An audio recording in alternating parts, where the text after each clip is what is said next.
was the need that you saw, and why did you particularly see the need? Why I saw the need. So my son was diagnosed, unofficially diagnosed, when he was about 14 months old. We had issues with him crying a lot, not being consoled, sensory issues, which at that time I didn't know what they were. And they told me he was probably on the autism spectrum. And then when he was about 3, about 2.5, 3 years old, we went to Tri-County Regional Center because I live out in Ventura County. And then he was officially diagnosed with a developmental pediatrician there and the psychologist. And so when he was diagnosed, that was, 8 years ago, because he's 11, they guided me towards a book and a website and kind of sent me on my way. And I didn't know where to turn. I didn't know what to do, what resources, what that meant. If that meant I was going to essentially lose my son in the sense of he had language and now he's going to not have language, not have relationship. I didn't know what that meant. And so in researching, I realized that every kid on the spectrum is completely different. And so I started reaching out and Googling. I did the online everything. And I just saw there wasn't a lot of information and resources in my area for parents. So I started a support group. That's kind of how I started. Isn't that amazing? So I started a support group, and at that time I became a single parent, and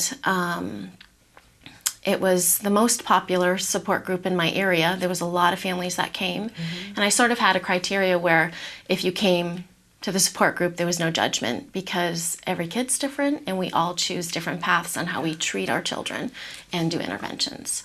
So from there, I just started gathering information, and I know you asked me earlier when I first came in about being the email lady, because that was what I was called in the beginning, because everyone that came to my support group, I started a list. Yeah. And then I started all the research and information I found, I started emailing everyone.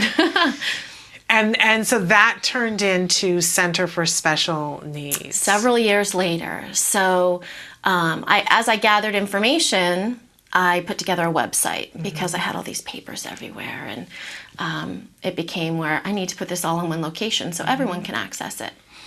And I didn't want to be diagnosis specific because not everyone has a diagnosis or a clear diagnosis, or some don't meet the diagnostic criteria for a diagnosis. The dreaded XPDD-NOS, yes. And so many other things. That it's so interesting how, your child could have one symptom very severe but be missing this symptom, and that used to mean that you were out in the cold, that you got no services. Right.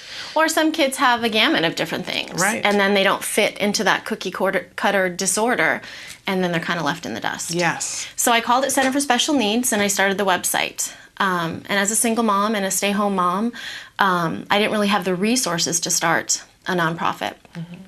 But I saw the need. And I saw how many kids and their families were not getting the support they needed.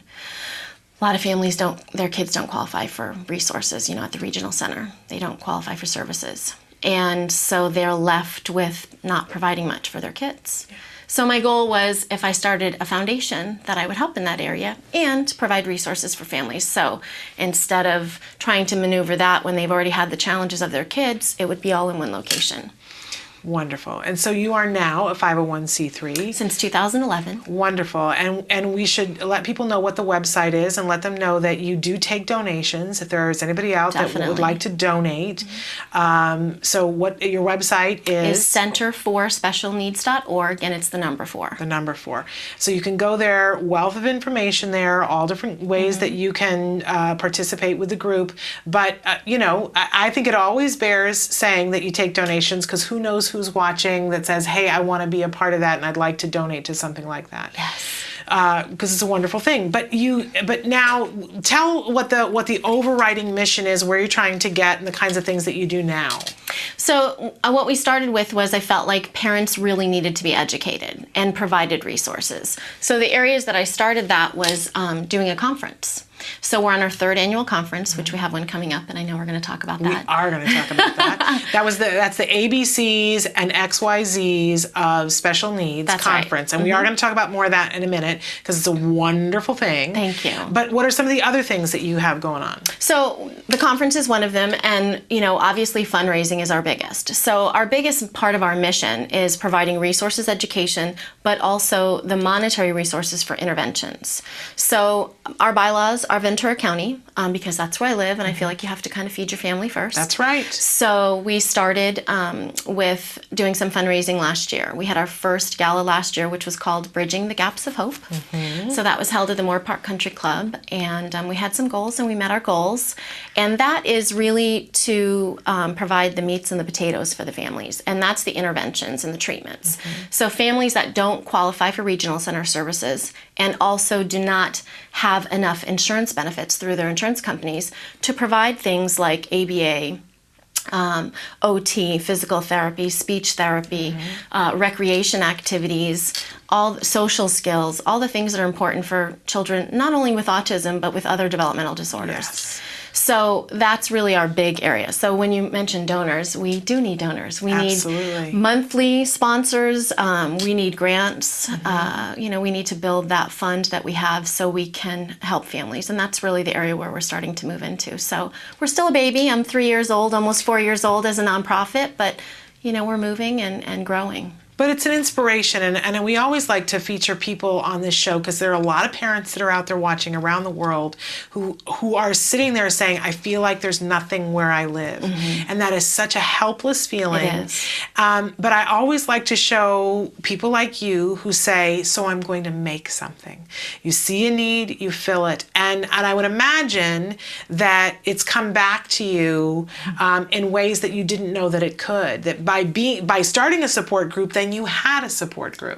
Yes, very much so. And that, I'm sure that it hasn't been easy and that you've taken on a lot by doing this, but I would hope that there's been a benefit to you personally and to your son as well, that you've had help getting him the things that he needed because of doing this. Well, I think the biggest thing is it's mostly a heart thing.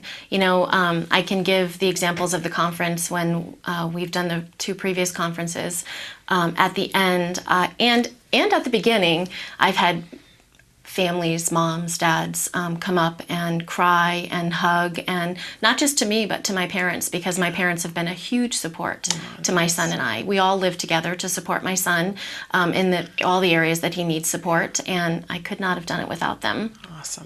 But so when I speak at the beginning of the conference and when I talk about the reasons why and the purpose of the conference, then by the end of the day of the conference, families have been so embraced. They have the resource fair that gives them so many providers in the area that they never even knew existed, which is huge, because if you don't know it's available to you and out there, then you don't know where to go for services for your kid, or even that it was a service.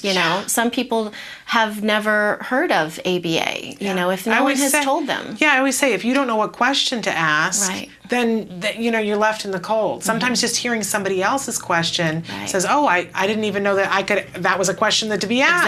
Exactly. It's true. It's very true. So I think that's been huge. I've had families, just really benefit from the education and the embracement and the support. I think those are my biggest goals for the conference, is that, they see a lot of other families that are, even though our children are all different and they all have different characteristics, different qualities, different deficits, different challenges, we're all going through the same journey.